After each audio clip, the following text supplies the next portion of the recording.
Kyoto City, my boyfriend's hometown. We explored the famous sites, but I wanted to see a more personal side, the Kyoto that he knows.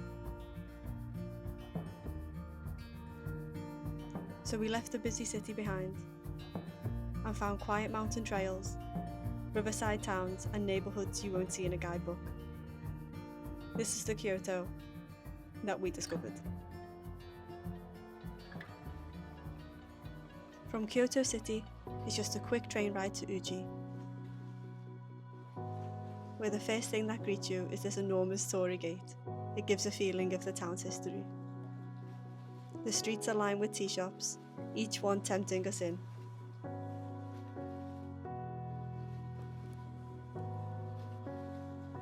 But we headed straight for Byodo-in Temple.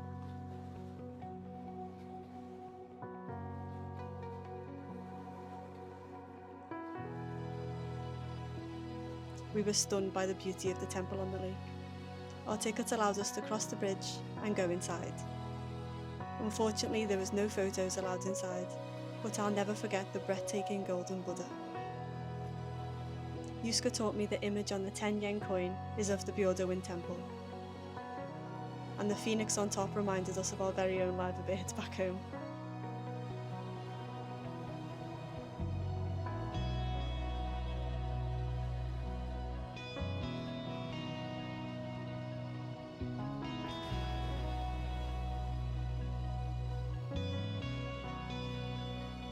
After wandering the grounds, we then stopped by the peaceful Uji River.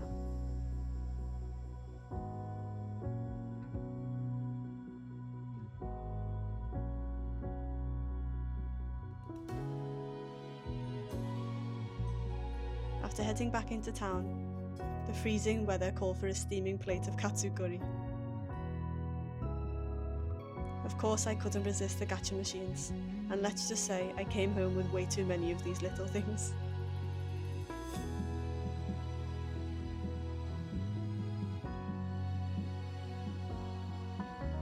We finally tried the fresh local tea, and the service in this tea shop was so homely.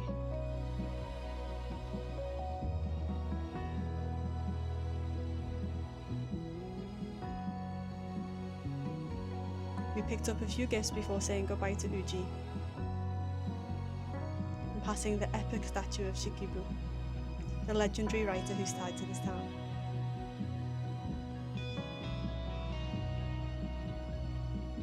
Oh, and yes, we made sure to grab some of the famous award-winning matcha pan on the way out of town.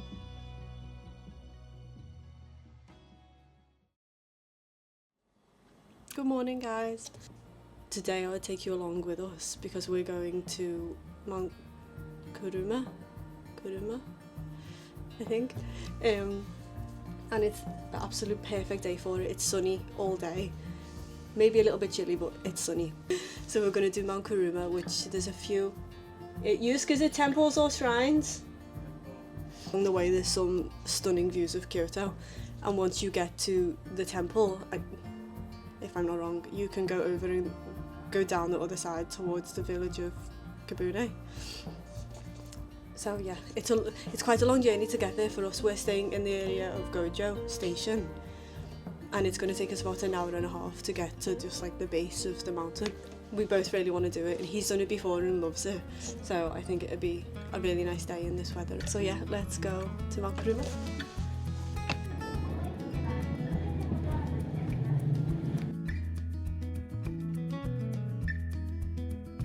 I think this could be the best mochi I've ever tasted.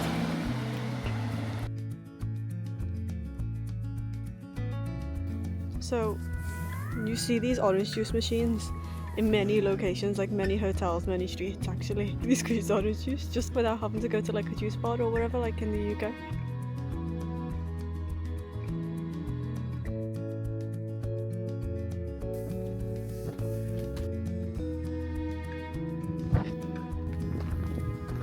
We are now onto the winding section of the course. It's so peaceful.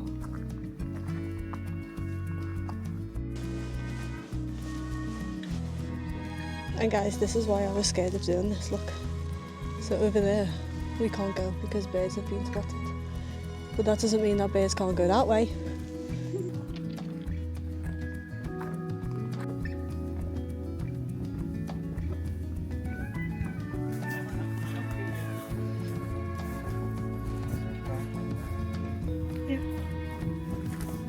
can hear like a gong going off. You can smell the incense. It's definitely worth it. It's not really that difficult, to be honest. Like, if you're mobile, it's fine.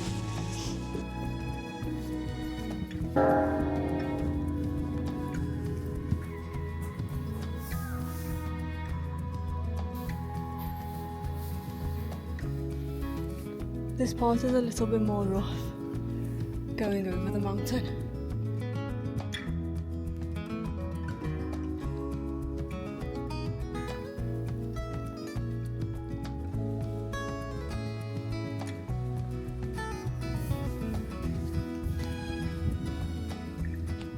What we've just been saying is, like, if you're gonna do Fushimi Inari, and you want to go to the top, it's obviously super busy, super touristy. I definitely recommend this instead. Like, obviously you can do Fushimi, maybe just do a little bit of it, but this, like, you see so much. You see so many little worship areas in nature. You see the people who work here, the people who look after it. Like, it's just different. And Fushimi, you're just going to be like knocking into everyone. Look at the size of those trees.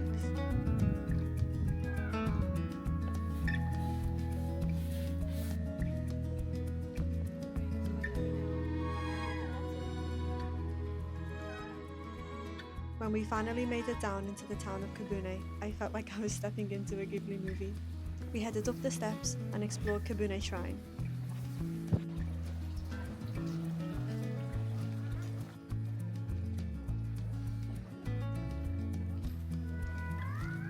Next door we found a tent serving hot sweet potato and specialty coffee. It was just what we needed after the hike.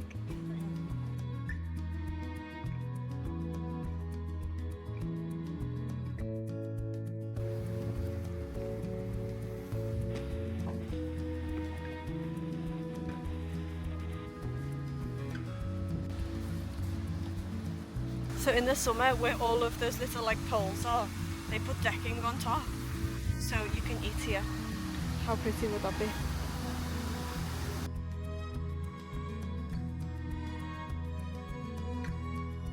On our walk out of town to catch the bus, we passed many wellness shops. I thought this was fitting with the greenery and peacefulness all around.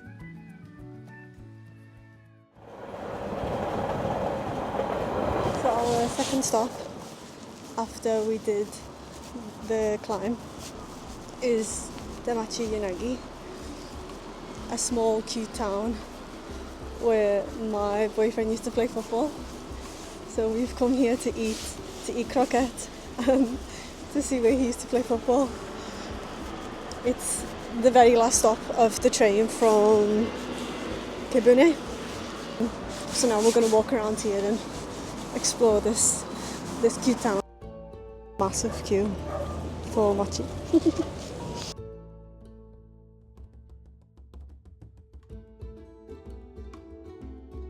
Guys, another level.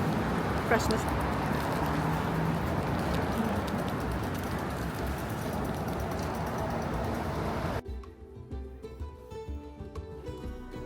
This shopping street felt so authentic.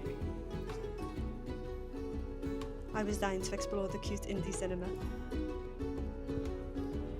And of course, I had to stop for another mochi, and this time it was daifuku.